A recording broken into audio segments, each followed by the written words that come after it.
Hi, welcome back. This is Kelly Williamson with the Plant-Based Kitchenista. So we're actually going to be talking about citrus fruits. So you'll notice that I have in front of me, I have of course lemons, limes, I've got all kinds of oranges. So one of the things that you want to look at is when you're grabbing your fruit, usually what they usually tell you, and this is something my mom taught me, but then I find out later and stuff that it's actually not the best thing to do. So if you're looking at the oranges, you're thinking, all right, between these two oranges, I want this one because it's brighter and it's oranger. What you want to do is when you're feeling them, you want to feel which one's the heaviest. So the good thing is when I'm weighing the two of these together, when I'm feeling the two of these, this one's still actually the heaviest. So it does have a brighter color and it is the heaviest because the heaviest fruit, especially when it's a citrus fruit, is going to give you the most juice. So even though I'm going back and forth between these two, this is still the heavier one. So this is still the best one.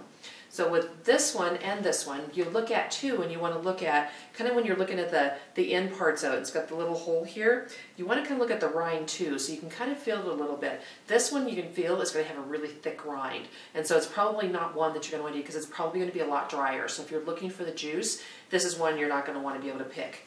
This one is because you're going to have a really thin rind and it's also the heaviest, so that means best one, okay? So you got these two. So keeping citrus fruits, you want to keep them in the refrigerator. A lot of times I see them sitting on counters. You can do that also, but keeping them in the refrigerator will actually keep them longer. So put this one off to the side.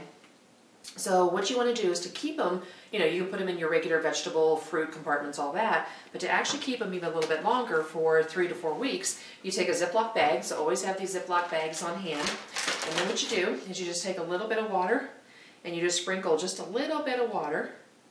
And you could do it with a spoon, you could do it with your hands, whichever you want to do. So just a little bit, and then you put your citrus fruit in there. Let's just take 3 citrus fruit, put them in there, Ziploc up the bag, put it in the vegetable or the fruit area, and with this and stuff, it'll stay fresh for 3 to 4 weeks, which is really, really good. So to get the most of the juice, so you've got your lemons. If you've got them in the refrigerator, you want to make sure that they're room temperature. So then you can take them, and of course I know a lot of you know this already and stuff. You just take them and you roll them. So roll them with your hands like that. That'll get you nice. It'll kind of loosen up the juice and things, which is really good. If you have one of the lemon press, the little lemon or lime presses, those work really well too.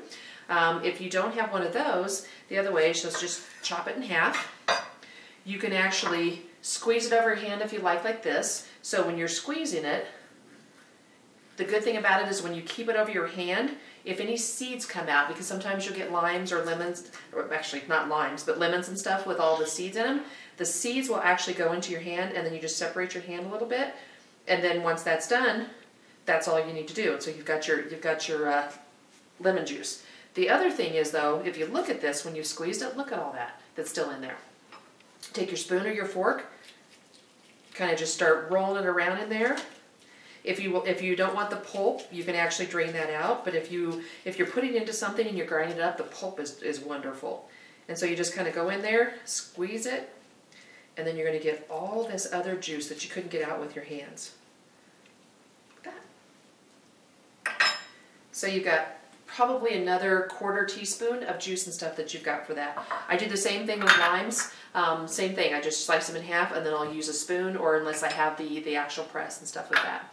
So thank you so much for joining us today. I really appreciate it. Hope you learned a little bit about the citrus fruit, and I'll see you at the next video. Thanks.